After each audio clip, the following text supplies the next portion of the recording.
Was اور نصیحتیں، لفظ لفظ حکمتیں، ابر علم و آگہی سے برستی بارشیں، شرع کے امور سے، دین کے شعور سے، قلب و ذہن جگمگاتے ہیں سچ کے نور سے۔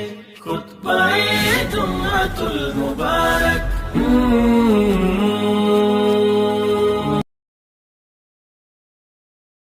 رسول اکرم صلی اللہ علیہ وسلم کا تذکرہ کرنا، آپ کی باتیں کرنا، آپ علیہ الصلاۃ والسلام کے حقوق کو پہچاننا، جو امت کے اوپر آپ علیہ الصلاۃ والسلام کے حوالے سے فرائض عائد ہوتے ہیں، ان کا علم حاصل کرنا ہر مسلمان کے اوپر فرض ہے اور ضروری ہے۔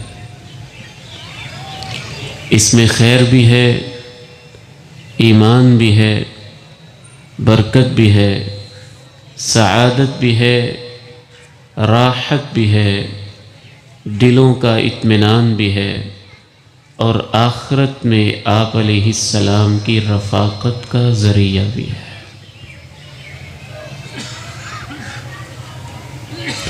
آج کے اس خطبہ جمعۃ المبارک میں رسول اللہ صلی اللہ علیہ وسلم کے حوالے سے صرف ایک بات کی وضاحت کروں گا، اور اس بات کو پہچاننا اس قدر ضروری ہے کہ اس کے بغیر تو ایمان کا تصور بھی نہیں کیا جا سکتا۔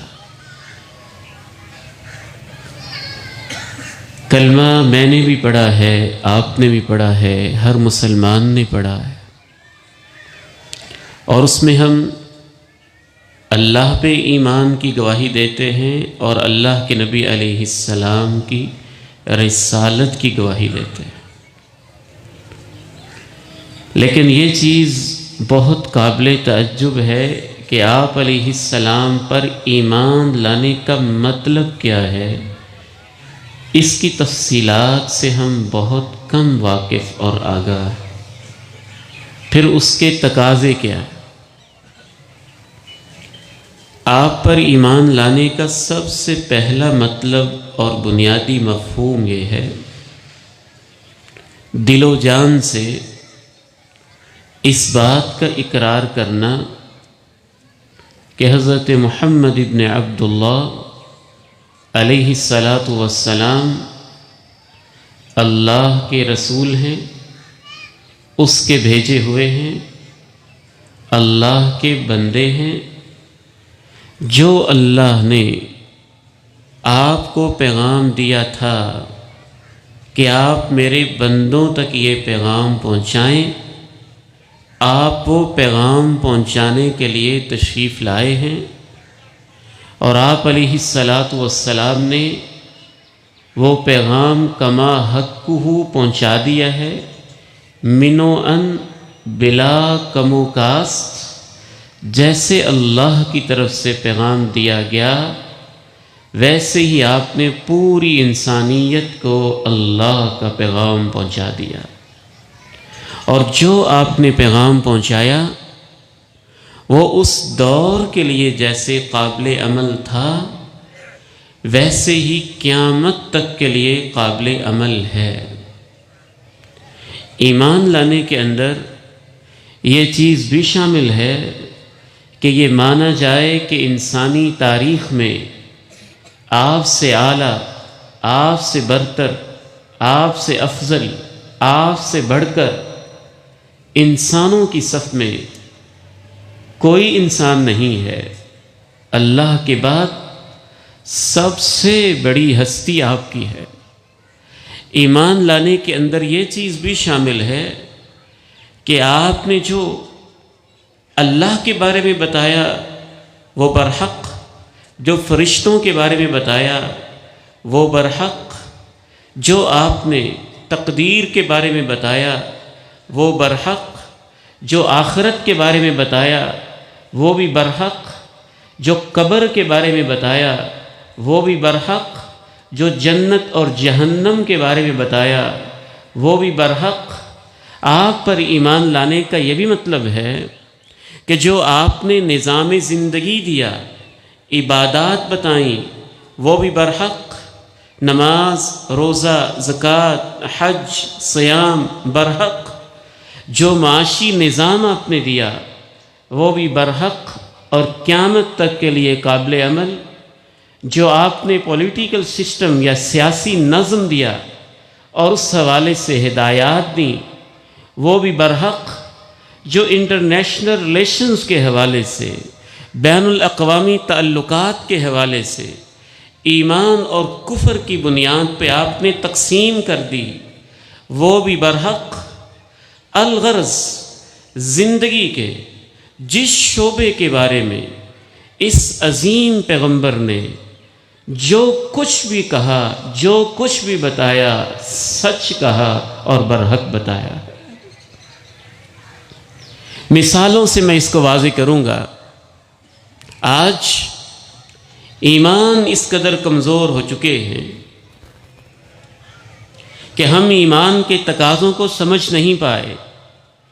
اللہ کے پیغمبر علیہ السلام کو اللہ رب العزت نے اس دور سے لے کے قیامت تک کے حالات سے آگاہ کر دیا تھا۔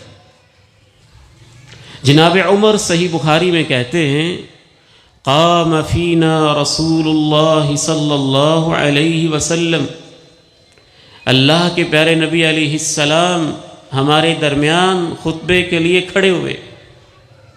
آپ نے اپنے دور سے لے کے قیامت تک جو کچھ ہونا ہے، جس کے بارے میں انسانوں کو رہنمائی کی ضرورت ہے، وہ سب کچھ بتا دیا، حتیٰ کہ اتنی تفصیلات بتائیں۔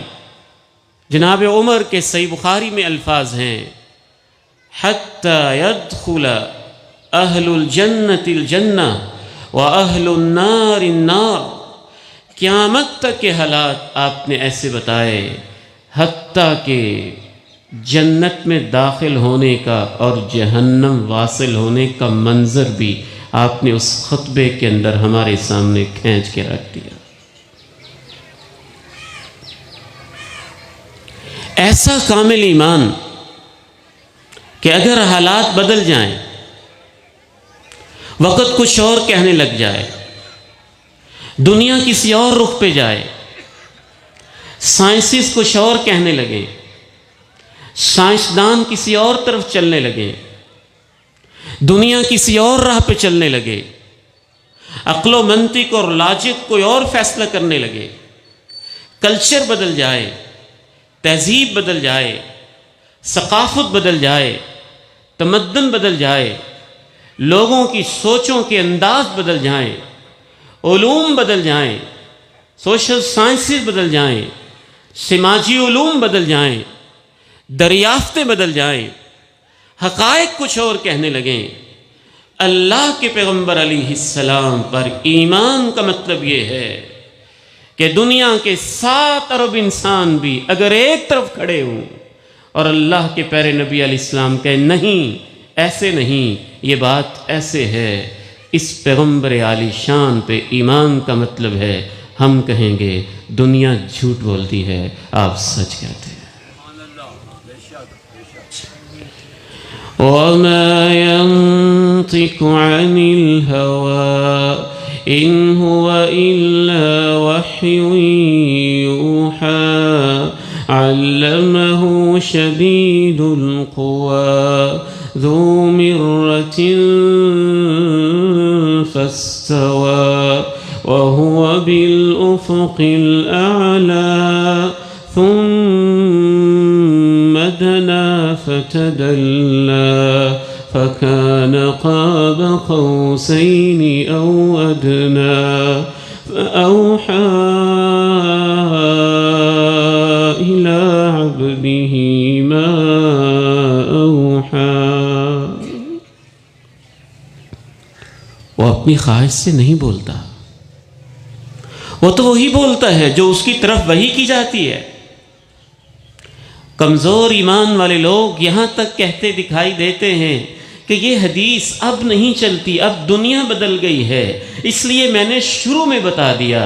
دنیا نے جیسے بدلنا تھا اللہ نے اپنے پیغمبر کو بتا دیا تھا۔ جو انقلابات زمانہ نے رخ پلٹنے تھے وہ تو بتا دیے تھے، کیونکہ آپ کو بتانے والی اللہ کی ذات تھی۔ قیامت تک کے حالات آپ نے ایسے نقشے کھینچ کے رکھ دیے تھے، اور تاریخ نے ثابت کیا جو جو آپ نے بتایا ویسے ویسے ہوا، اگرچہ ظاہری طور پہ حالات کچھ اور کہتے ہوں۔ رسول اللہ صلی اللہ علیہ وسلم معراج کی رات بیت المقدس سے پہلے آسمان پہ، پھر وہاں سے 7ویں آسمان تک سدرۃ المنتہا تک سفر کر کے آئے۔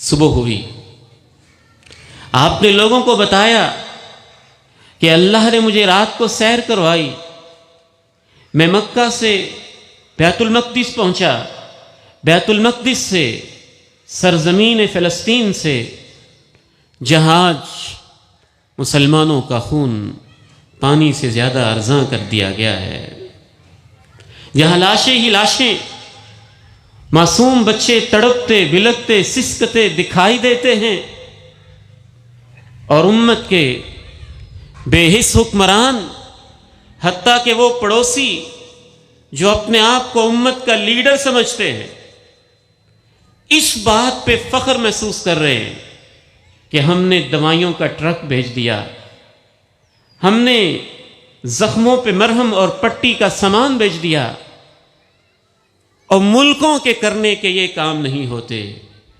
افسوس کہ ہمیں یہ بھی کافروں کی مثال دینی پڑی۔ امریکہ نے زخموں کے لیے مرہم بھیجی یا اپنا بحری بیڑا بھیجا؟ اپنے فوجی بھیجے۔ ضرورت تو وہاں اس چیز کی ہے نا، جس چیز کی ضرورت ہے امت اس کی طرف کیوں نہیں آتی؟ ترکی جیسا ملک یہ کیوں اعلان نہیں کرتا کہ میں اپنی فوج بھیجتا ہوں؟ پڑوسی ممالک مصر، ایران یہ کیوں اعلان نہیں کرتے کہ ہم اپنی فوج بھیجتے ہیں؟ جن کے پاس افواج موجود ہیں، پاکستان جیسا عظیم الشان افواج کی ایک شان رکھنے والا ملک یہ کیوں نہیں کہتا کہ ہم اپنے لوگ بھیجتے ہیں؟ بہرحال یہ ایک علیحدہ موضوع ہے۔ آپ نے فرمایا بیت المقدس سے 7 آسمانوں کی سیر کر کے آیا۔ ایمان کسے کہتے ہیں؟ جو کمزور ایمان والے تھے انہوں نے یہ بات سنی، پیغمبر نے کہی، پیغمبر کی زبان سے سنی، عقل پہ پرکھا، سوچا یہ کیسے ممکن ہے؟ رات کے کچھ حصے میں مہینوں کا سفر بیت المقدس تک، پھر 7 آسمانوں کی سیر، جنت جہنم کے مناظر، سدرۃ المنتہا تک معراج کا سفر۔ میں سمجھتا ہوں کہ شاید کسی لحاظ سے انہوں نے بھی اپنے طور پہ درست فیصلہ کیا، سچ تو بولا، کہا ہماری عقل نہیں مانتی ہے، ہم آپ کو پیغمبر نہیں مانتے ہیں، مرتد ہو گئے، کلمہ پڑھنا چھوڑ دیا۔ وہ جو مرتد ہوئے تو بھاگے بھاگے جناب صدیق کے پاس آئے، کہنے لگے صدیق، ابوبکر سنا ہے وہ تمہارا پیغمبر کیا کہتا ہے؟ پوچھا کیا کہتا ہے؟ اے صدیق تیری عظمت پہ قربان جائیں، پوچھا کیا کہتا ہے؟ ان مرتد لوگوں نے کہا وہ کہتا ہے بیت المقدس کیا، بیت المقدس سے 7 آسمانوں کی سیر کر کے رات کے کچھ حصے میں واپس بھی آ گیا۔ جناب ابوبکر نے پوچھا کون کہتا ہے؟ کون کہتا ہے؟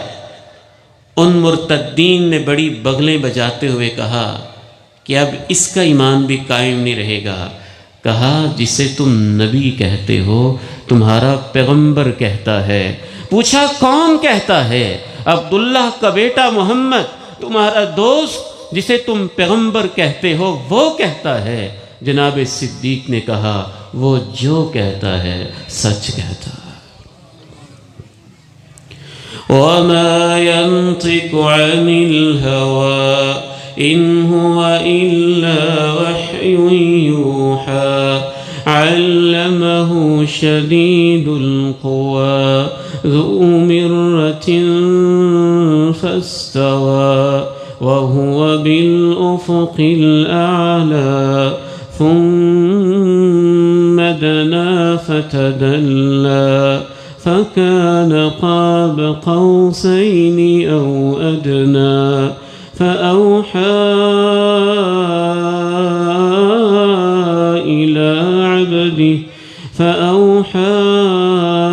إلى عبده ما أوحى۔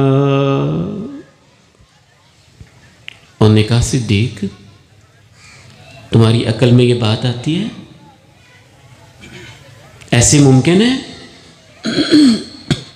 مہینوں کا فاصلہ ہے مکہ سے بیت المقدس تک، پھر 7 آسمانوں کی سیر ہے اور رات کے کچھ حصے میں سب کچھ ہو گیا ہے، تم اس کو بھی مانتے ہو؟ تمہاری عقل میں لاجک میں یہ بات آتی ہے؟ آج کی زبان میں کہوں لاجیکلی یہ بات جسٹیفائیڈ ہے؟ اس کی عقل اور منطق کی دنیا میں کوئی جسٹیفیکیشن اور توجیہ موجود ہے؟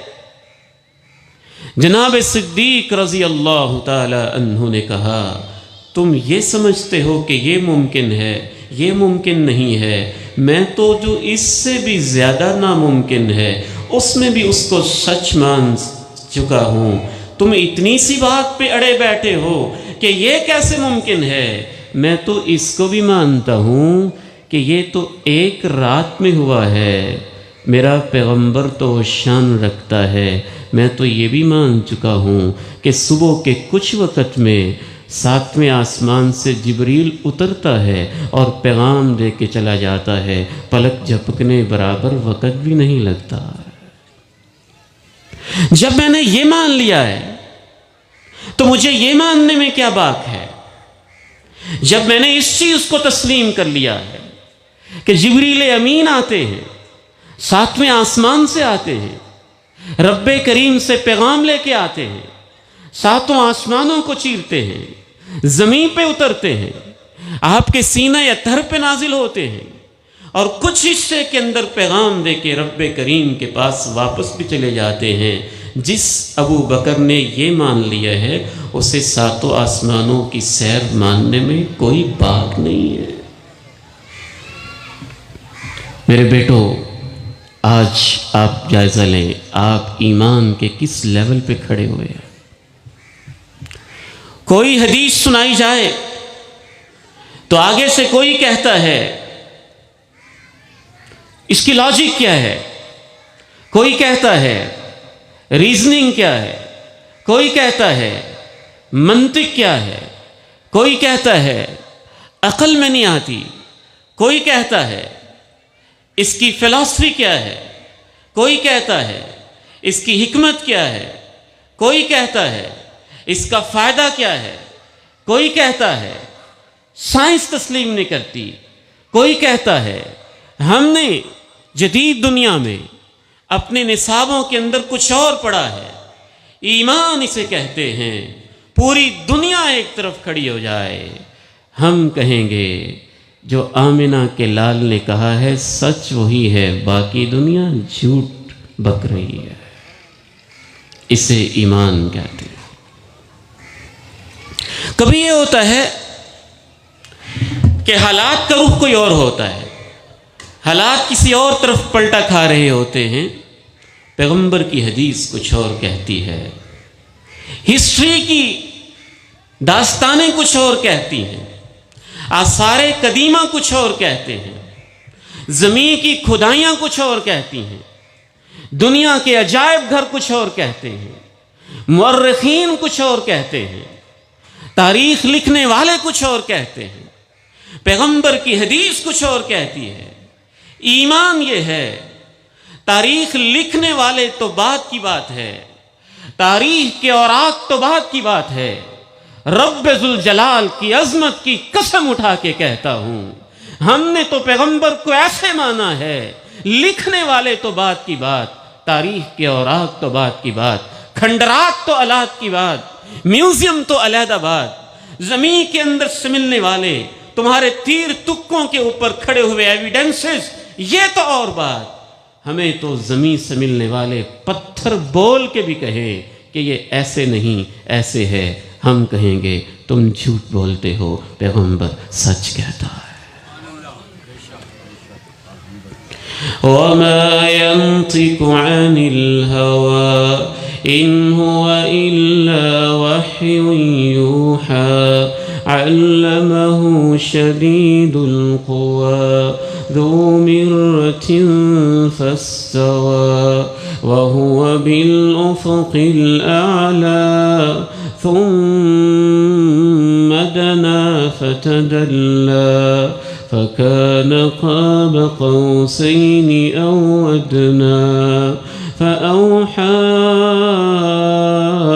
إِلَىٰ عَبْدِهِ مَا أَوْحَىٰ۔ آج ہم کس دنیا میں سانس لے رہے ہیں؟ میٹرک کے معصوم بچے، فرسٹ ایئر کے ہمارے بیٹے، سیکنڈ ایئر کی بایو پڑھنے والی ہماری بیٹیاں، بایولوجی کی دنیا میں اور ان چیزوں کو پڑھنے والے لوگ بیچارے گو مگو کی کیفیت میں رہتے ہیں، شش و پنج میں رہتے ہیں۔ بایو کہتی ہے کہ یوں ایوولوشن کوئی تھیوری ہے، آہستہ آہستہ انسان ایک جرثومے سے کائنات کا آغاز ہوا اور اس جرثومے نے ارتقائی مراحل طے کیے، پھر ایسے ہوا، پھر ایسے ہوا، پھر ایسے ہوا۔ اللہ کا پیغمبر کہتا ہے کہ اللہ رب العزت نے ایک مٹی سے جناب آدم کو پیدا کر کے اس میں روح پھینکی اور انسان کی تخلیق ہوئی۔ ہمارا ایمان یہ ہے، ساری دنیا جھوٹ بولتی ہے، سچ وہ ہے جو اللہ نے اپنے پیغمبر کو بتایا ہے۔ باقی تکے ہیں، اٹکل پچو ہیں، لوگوں کے اندازے ہیں، ان کو پڑھا جا سکتا ہے، نقد کے لیے پڑھا جا سکتا ہے، اس لیے کہ دنیا کیا کہتی ہے، اس لیے کہ دنیا کی تھیوری ایسے کہتی ہے، لیکن ایمان میں شک کے ساتھ نہیں، ریب کے ساتھ نہیں۔ سچ وہ ہے کہ پیدا کرنے والا اللہ خود بتاتا ہے، وہ سچ ہے جو تم تیر تکے اور اٹکل پچو لگا رہے ہو، وہ سچ ہے۔ ہمارا ایمان یہ ہے جہاں اللہ اور اللہ کے رسول کی بات ہو وہ یقین پہ مبنی ہوتی ہے، باقی ساری باتیں ظن پہ کھڑی ہوتی ہیں، اندازوں پہ کھڑی ہوتی ہیں۔ انہوں نے آنکھوں سے دیکھا تھا آدم کیسے بنا ہے، انہوں نے مشاہدہ کیا تھا۔ چیز تو وہ ہے کہ آپ کوئی سالڈ ایویڈنس تو پیش کریں، آپ اس وقت موجود تھے، آپ تخلیق کا مشاہدہ کر رہے تھے۔ سب مفروضے ہیں، سب کہانیاں ہیں، سچ وہی ہے جو اللہ نے اپنے پیغمبر کو قرآن میں بتایا۔ وَإِذْ قَالَ رَبُّكَ لِلْمَلَائِكَةِ إِنِّي جَاعِلٌ فِي الْأَرْضِ خَلِيفَةً قَالُوا أَتَجْعَلُ فِيهَا مَن يُفْسِدُ فِيهَا وَيَسْفِكُ الدِّمَاءَ وَنَحْنُ نُسَبِّحُ بِحَمْدِكَ وَنُقَدِّسُ لَكَ قال إني أعلم ما لا تعلمون۔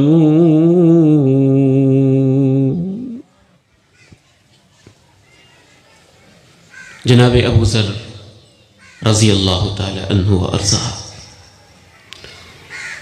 موت و حیات کی کشمکش میں ہیں، جہاں بلب ہیں، زندگی کے آخری سانس لے رہے ہیں۔ اہلیہ پاس بیٹھی ہے، کہتی ہے ابو ذر میری آنکھوں میں آنسو ہیں. ابو ذر، اے میری اہلیہ، اتنا کیوں روتی ہو؟ اتنا کیوں روتی ہو؟ اہلیہ جواب دیتی ہے، ام ذر رضی اللہ تعالی عنہا، تترکنی بأرض فلات، ایک صحرا میں جہاں کوئی ہمسایہ نہیں، کوئی محلہ نہیں، کوئی سوسائٹی نہیں، کوئی آبادی نہیں، تم مجھے چھوڑ کے جا رہے ہو. وَلَا تَتْرُكُ فِي بَيْتِكَ ثَوْبًا يَسْعُ لِكَفْنِكَ، اور آپ کے گھر میں اتنا کپڑا بھی نہیں ہے کہ جس سے آپ کی وفات کے بعد میں آپ کو کفن کی چادر ہی دے دوں. میں روؤں نہ تو کیا کروں؟ کہا، اس بات پہ روتی ہو کہ میرے گھر میں کفن دینے کے لیے چادر نہیں؟ اس بات پہ روتی ہو میرے مرنے کے بعد دفن کا انتظام کیسے ہوگا؟ اس بات پہ روتی ہو اکیلی جان میری لاش کو سنبھالو گی کیسے؟ کہا، ام ذر، اگر اس بات پہ روتی ہو تو غم نہ کھاؤ. مجھے یقین ہے کہ اس وقت تک میری موت نہیں آئے گی جب تک میرے پاس سے ایک مسلمانوں کا قافلہ نہیں گزرے گا، اور وہ قافلہ میرے مرنے سے پہلے گزرے گا بھی، پھر مجھے موت آئے گی، وہ مجھے کفن بھی دیں گے، وہ میرے دفن کا انتظام بھی کریں گے. ام ذر کہتی ہے، ابو ذر کیسی باتیں کرتے ہو؟ اس صحرا میں قافلہ کہاں سے آئے گا؟ مکے سے لوگ حج کرنے کے لیے آتے جاتے ہیں، وہ یہاں سے گزر سکتے ہیں. حج والے قافلے تو سارے ہی گزر چکے ہیں، حج کو کئی مہینے ہو چکے ہیں. اب یہاں سے قافلہ کیسے گزرے گا؟ ایمان کسے کہتے ہیں؟ ایمان کسے کہتے ہیں؟ جناب ابو ذر رضی اللہ تعالی عنہ کہتے ہیں، ام ذر ذرا باہر جا کے دیکھو تو صحیح، وہ قافلہ آتا ہی ہوگا. باہر جا کے دیکھو تو صحیح، وہ قافلہ آتا ہی ہوگا. ام ذر باہر نکلتی ہیں، ٹیلے پہ کھڑے ہو جاتی ہیں، دور دراز تک نظر دوڑاتی ہیں، قافلہ آتا ہے کہ نہیں آتا ہے. واپس آتی ہیں، کہتی ہیں کوئی قافلہ نہیں ہے.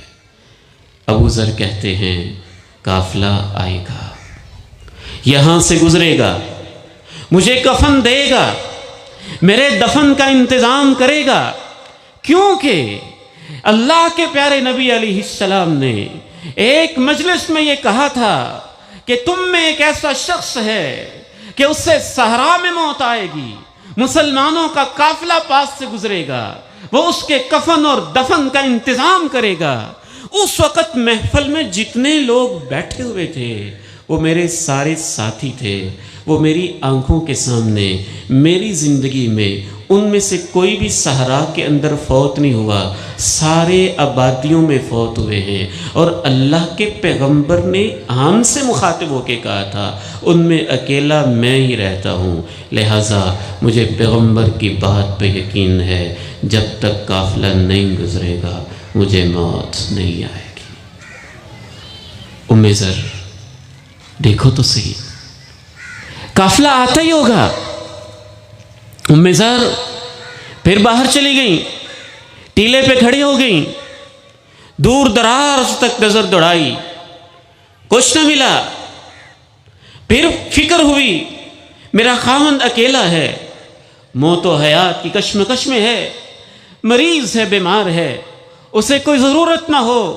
پھر واپس آ گئیں، کہا ام ذر جاؤ دیکھو تو صحیح، قافلہ آتا ہی ہوگا. اے ابو ذر تیرے ایمان کے بھی کیا کہنے تھے. یا اللہ ہمیں ایسا ایمان نصیب فرما دے، ہمیں ایسا یقین نصیب فرما دے، ایسا ایمان نصیب فرما دے. ام ذر گئیں، دور سے ایک قافلہ آتا ہوا دکھائی دیا، انتظار میں رک گئیں. قافلے والے پاس آئے، ان سے کہا میرا شوہر بیمار ہے، تم مسلمان ہو، ذرا اس کی خبر لیتے جاؤ گے. کہا کون؟ قافلے والوں کو بتایا ابو ذر بیمار ہے. ابو ذر صحابی رسول، اس کی خبر گیری سے بڑھ کے ہمارے لیے سعادت ہی کیا ہے. پاس آئے، سراہانے بیٹھے، پھر ان سے کہا ابو ذر نے میری موت کا وقت قریب ہے، اللہ کے پیغمبر نے یہ حدیث کہی تھی، مجھے یقین ہے مجھے مسلمانوں کا کوئی گروہ کفن دفن کا انتظام کرے گا، لیکن ابو ذر نے ساری زندگی رزق حلال کی خاطر صحرا میں زندگی گزاری ہے، اگر تم میں سے کوئی حکومتی عہدے دار رہا ہے تو وہ مجھے کفن نہیں دے گا، حکومتی عہدے دار کا نمائندہ بھی رہا ہے وہ بھی مجھے کفن نہیں دے گا۔ 2-3 شرطیں لگائیں، ایمان اور یقین کی کیفیت ایسی، یہ وصیتیں کیں، وہ قافلہ بیٹھا ہے، جناب ابو ذر رضی اللہ تعالی عنہ اللہ کو پیارے ہو گئے۔ وہ سوچنے لگے کسی نہ کسی کے پاس کوئی نہ کوئی ذمہ داری تھی، ان میں سے ایک انصاری نے کہا میرے پاس 2 چادریں ایسی ہیں جو میری ماں نے خود اپنے ہاتھوں سے کپڑا سوت کا کاٹ کے اپنے حلال کی کمائی سے مجھے اپنے ہاتھوں سے بنا کے دی تھیں، میں ان چادروں میں ابو ذر کو کفن دیتا ہوں۔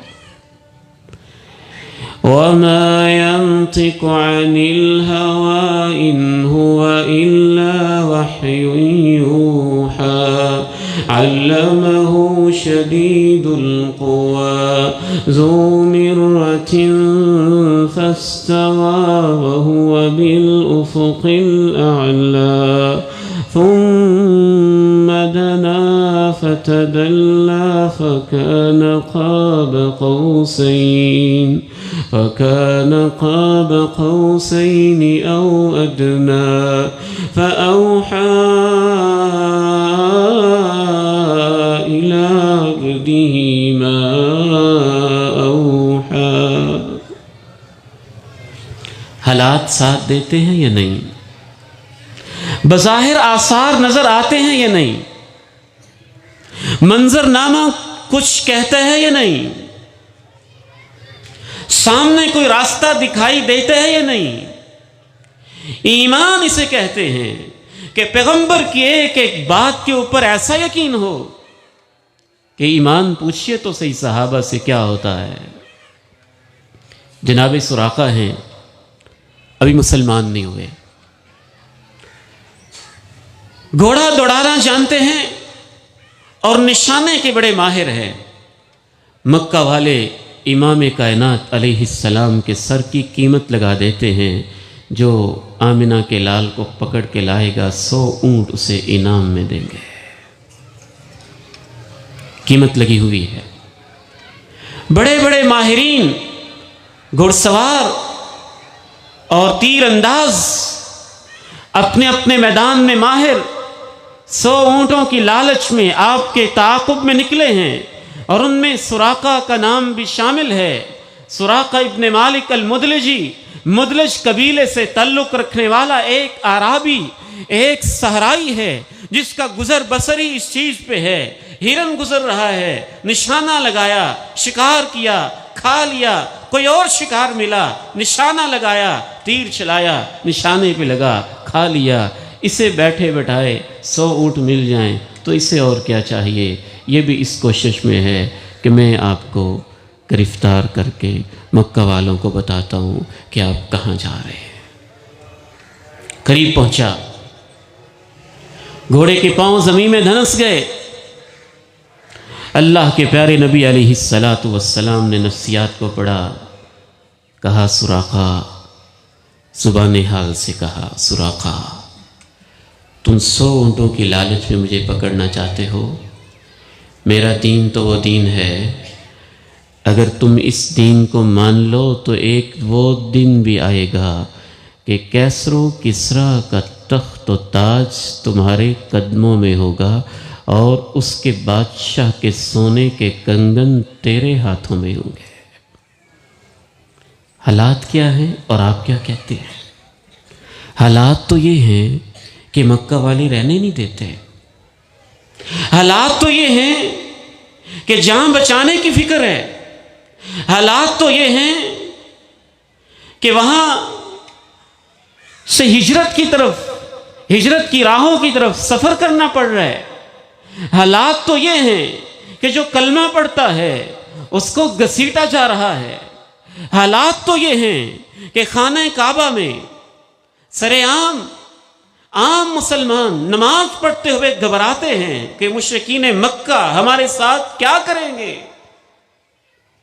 اور عرب کے وہ لوگ جو ہمیشہ سے وقت کی سپر پاورز کے ماتحت اور زیر نگین چلے آئے ہیں، ان میں سے ایک عربی و ہاشمی پیغمبر ایک عربی سے کہتا ہے سراقہ وہ وقت بھی آئے گا کہ کیسر و کسرا کے کنگن تیرے ہاتھوں میں ہوں گے.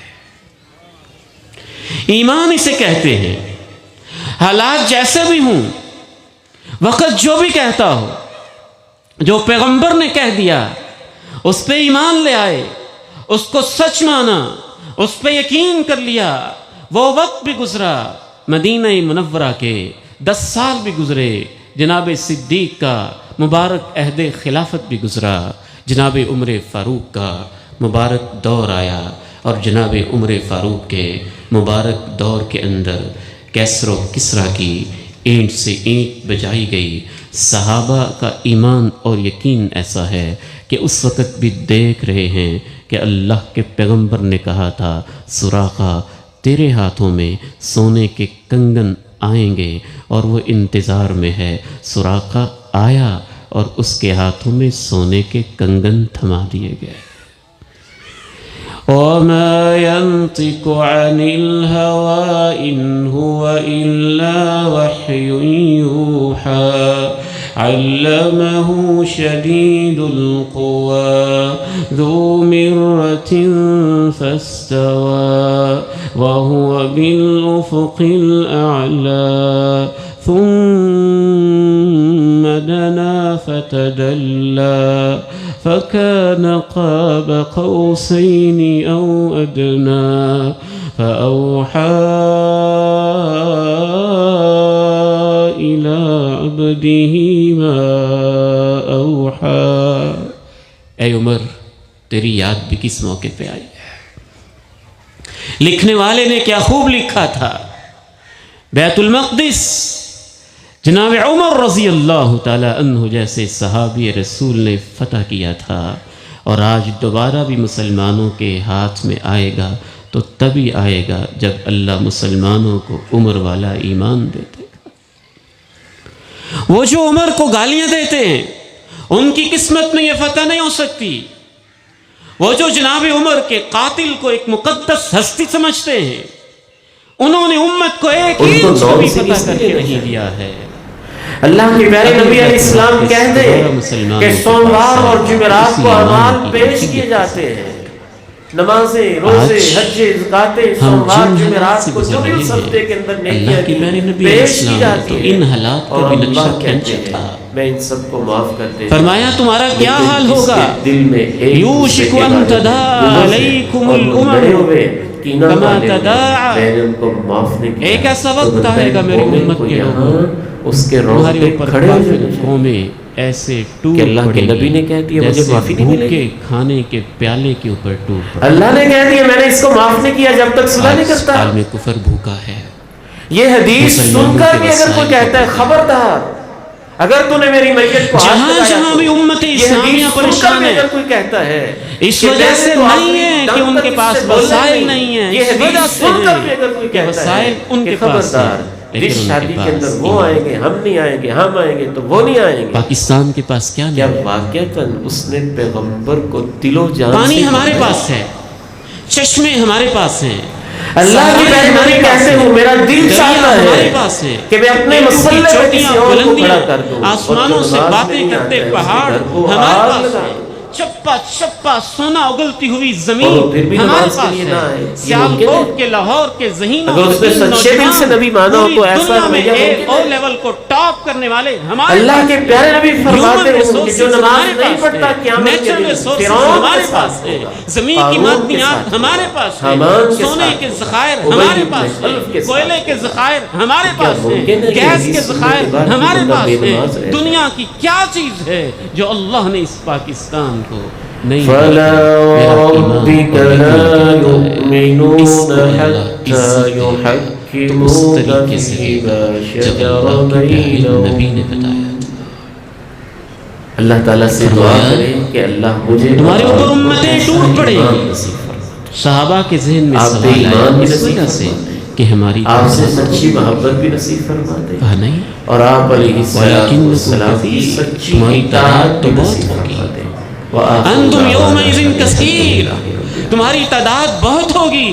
ولکنکم غثاء کغثاء السیل, لیکن تمہارا ایمان, تمہارے اندر کے اخلاق, تمہارا کردار جاگ کی طرح ہوگا, جاڑ جھنکار کی طرح. جب بہاؤ آئے تو جو جاگ اوپر اٹھی ہوتی ہے پانی کے اوپر, جو تنکے کوڑا کرکٹ اوپر اٹھا ہوتا ہے, جس کا کوئی وزن نہیں ہوتا, جس چیز کی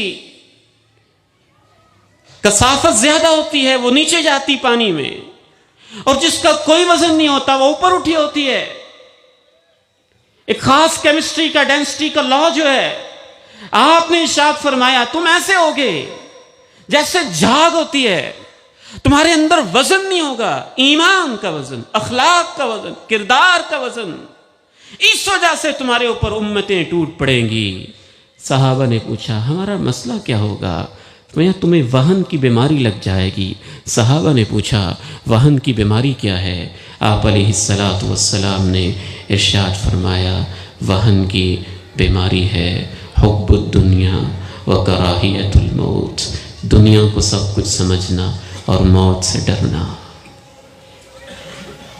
دنیا کو سب کچھ سمجھنا اور موت سے ڈرنا, تمہارا یہ مسئلہ ہوگا. اس امت کی اصلاح ویسے ہی ہوگی جو ایجنڈا اللہ کے پیارے نبی علیہ السلام نے دیا تھا. عرب معاشرے میں کیا بیماری نہیں تھی, معاشی حالت میں تنگ دست تھے, معاشرتی حالت میں لڑائی کرنے والے تھے, سیاسی حوالے سے ان کا نظم ہی کوئی نہیں تھا, ہمیشہ بین الاقوامی طاقتوں کے زیر نگی رہے تھے. ایجنڈا ایک ہی دیا تھا, لا الہ الا اللہ, اللہ پہ کامل ایمان. یہ لا الہ الا اللہ پہ جو دعوت کھڑی ہوتی ہے اس کے نتیجے میں اللہ مسلمانوں کو عروج دیتا ہے, بطور نعرہ نہیں, بطور ایمان, بطور یقین. آخری چند ایک باتیں کر کے انشاءاللہ تعالی میں آپ سے اجازت چاہوں گا. ایک ہی مسئلہ آج میں نے آپ کو سمجھایا ہے کہ اللہ کے پیارے نبی علیہ السلام پہ ایمان کا مطلب کیا ہوتا ہے. ایمان کا مطلب آپ کو پیغمبر ماننا, ایمان کا مطلب اللہ کا بندہ ماننا, ایمان کا مطلب اللہ کے بندوں میں سب سے افضل ماننا, ایمان کا مطلب آپ کو آخری رسول ماننا, ایمان کا مطلب جو آپ نے عقائد اور ایمانیات دیے, جو تہذیب اور نظریہ دیا اس کو سچ ماننا. ایمان کا مطلب جو آپ نے ارکان اسلام دیے, نماز, روزہ, حج, زکوٰۃ, اسی کو ہر کلچر کی بنیاد بنانا. ایمان کا مطلب تاریخ کچھ اور کہتی ہو, آپ کی حدیث کچھ اور کہتی ہو تو آپ کی باتوں کو سچا ماننا. ایمان کا مطلب سائنس کچھ اور کہتی ہو, حدیث کچھ اور کہتی ہو, بس حدیث پر ایمان لانا. ایمان کا مطلب اپنا فرقہ کچھ اور کہتا ہو, حدیث کچھ اور کہتی ہو, بس حدیث کے دامن کو تھام لینا. ایمان کا مطلب اپنے بزرگ کچھ اور کہتے ہوں, حدیث کچھ اور کہتی ہو, بس حدیث کو تھامے رکھنا. ایمان کا مطلب اپنے امام کچھ اور کہتے ہوں, حدیث کچھ اور کہتی ہو تو بس حدیث کے دامن کو پکڑے رکھنا, اور اس یقین کے ساتھ وما ينطق عن الهوى ان هو الا وحی یوحی.